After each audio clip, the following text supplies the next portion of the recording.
द्विचित्वारिंशः सर्गः 42वां सर्ग। मारीच का सुवर्णमय मृगरूप धारण करके श्री राम के आश्रम पर जाना और सीता का उसे देखना।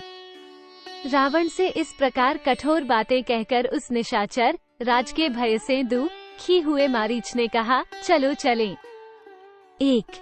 मेरे वध के लिए जिनका हथियार सदा उठा ही रहता है, उन धनुष, बाण और तलवार धारण करने वाले श्री रामचंद्र जी ने यदि फिर मुझे देख लिया तो मेरे जीवन का अंत निश्चित है। 2.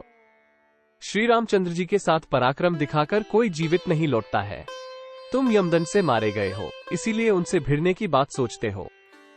वे श्री रामचंद्र जी तुम्हारे लिए यमदंड के ही समान हैं। 3. परंतु जब तुम इस प्रकार दुष्टता पर उतारू हो गए, तब मैं क्या कर सकता हूँ? लो, यह मैं चलता हूँ।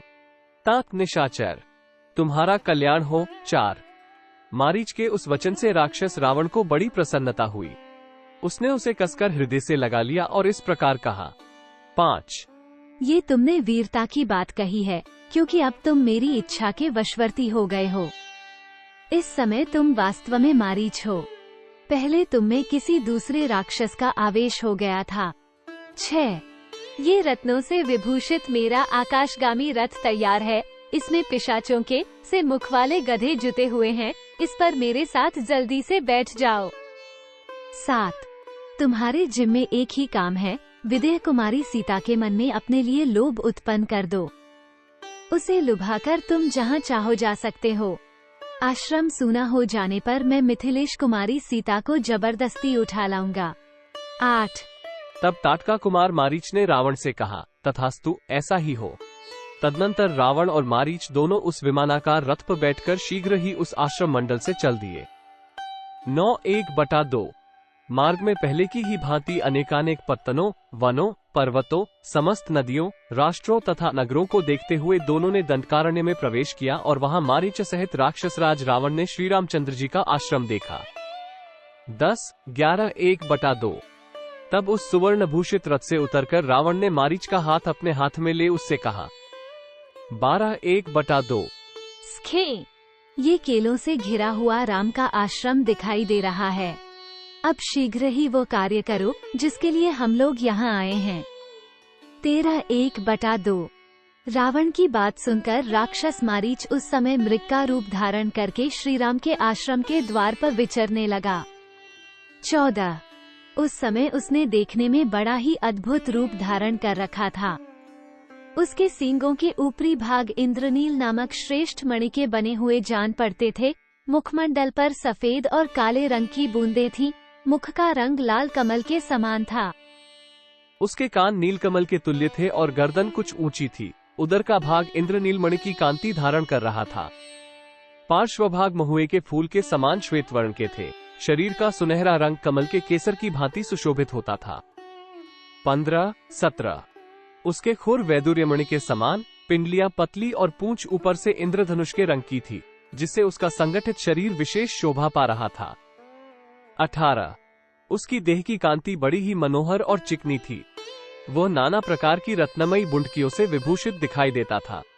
राक्षस मारीच क्षण भर में ही परम शोभाशाली मृग बन गया। 19 सीता को लुभाने के लिए विविध धातुओं से चित्रित मनोहर एवं दर्शनीय रूप बनाकर वह निशाचर उस रमणीय वन तथा श्री राम के उस आश्रम को प्रकाशित करता हुआ सब और उत्तम घासों को चरने और विचरने लगा। 20:21 सैकड़ों रजतमय बिंदुओं से युक्त विचित्र रूप धारण करके वो मृग बड़ा प्यारा दिखाई देता था। वह वृक्षों के कोमल पल्लवों को खाता हुआ इधर उधर विचरने लगा। 22 केले के बगीचे में जाकर वह कनेरों के कुंज में जा पहुंचा। फिर जहां सीता की दृष्टि पड़ सके ऐसे स्थान में जाकर मंदगति का आश्रय ले इधर उधर घूमने लगा। 23 उसका पृष्ठभाग कमल के केसर की भांति सुनहरे रंग का होने के कारण विचित्र दिखाई देता था। इससे उस महान मृग की बड़ी शोभा हो रही थी। श्री रामचंद्र जी के आश्रम के निकट ही वह अपनी मौज से घूम रहा था। 24 वो श्रेष्ठ मृग कुछ दूर जाकर फिर लौट आता था और वहीं घूमने लगता था। 2 घड़ी के लिए कहीं चला जाता और फिर बड़ी उतावली के साथ लौट आता था। 25 वो कहीं खेलता कूदता और पुनः भूमि पर ही बैठ जाता था। फिर आश्रम के द्वार पर आकर मृगों के झुंड के पीछे पीछे चल देता। 26। तत्पश्चात झुंड मृगों को साथ लिए फिर लौट आता था। उस मृगरूपधारी राक्षस के मन में केवल यह अभिलाषा थी कि किसी तरह सीता की दृष्टि मुझ पर पड़ जाए। 27। सीता के समीप आते समय वो विचित्र मंडल पैंतरे दिखाता हुआ चारों ओर चक्कर लगाता था। उस वन में विचरने वाले जो दूसरे मृग थे, वे सब उसे देखकर पास आते और उसे सूंघकर 10 दिशाओं में भाग जाते थे। 28 1/2। राक्षस मारीच यद्यपि मृगों के वध में ही तत्पर रहता था, तथापि उस समय अपने भाव को छिपाने के लिए उन वन्य मृगों का स्पर्श करके भी उन्हें खाता नहीं था। 29 1/2। उसी समय मदभरे सुंदर नेत्रों वाली विदेह नंदिनी सीता, जो फूल चुनने में लगी हुई थी, कनेर, अशोक और आम के वृक्षों को लांघती हुई उधर आ निकली। फूलों को चुनती हुई वे वहीं विचरने लगी। उनका मुख बड़ा ही सुंदर था। वे वनवास का कष्ट भोगने के योग्य नहीं थी। परम सुंदरी सीता ने उस रत्नमय मृग को देखा, जिसका अंग प्रत्यंग मुक्तामणियों से चित्रित सा जान पड़ता था। 32 1/2। उसके दांत और ओठ बड़े सुंदर थे तथा शरीर के रोए चांदी एवं तांबे आदि धातु के बने हुए जान पड़ते थे। उसके ऊपर दृष्टि पड़ते ही सीताजी की आंखें आश्चर्य से खिल उठी और वे बड़े स्नेह से उसकी ओर निहारने लगी। 33 1/2। वह माया में मृग भी श्रीराम की प्राणवल्लभा सीता को देखता और उस वन को प्रकाशित सा करता हुआ वहीं विचरने लगा। 34 1/2। सीता ने वैसा मृग पहले कभी नहीं देखा था। वह नाना प्रकार के रत्नों का ही बना जान पड़ता था। उसे देखकर जनक किशोरी सीता को बड़ा विस्मय हुआ। 35।